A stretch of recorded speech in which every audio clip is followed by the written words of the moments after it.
என்ன சார் உங்க பிரச்சனை? சார் பசிக்குதுன்னு கேட்டா எவனும் சோறு போட மாட்டான் சார். அதே 1000 ரூபாய் மொபைல்ல சின்ன சிம் கார்டை சொருகி ஒரு போன் கால் பண்ணா போயிடுறானுங்க சார். அரை மணி நேரத்துல கோடி ரூபாய் வரும். நான் வந்தது அதுக்கு தான் சார்.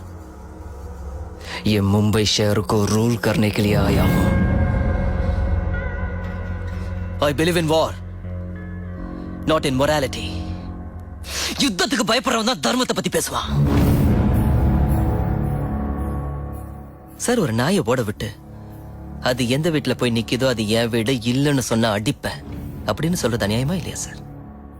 அதே ஒரு குதிரையை ஓட விட்டு அது எவ்வளவு தூரம் போய் நிக்குதோ அது வரைக்கும் என்னது தடுத்தா வெட்டுவேன் அப்படிங்கிற கான்செப்ட் தான் அஸ்வமேத யாகம். அதை பத்தி நாம பெருமையா படிச்சிருக்கோம். இப்ப நான் பண்றதா தான் சார். மறுபடியும் மும்பைல மாஃபியா களக்கட்டும். அந்த கொண்டாட்டத்தை உங்களுக்கு காட்டுறேன் சார்.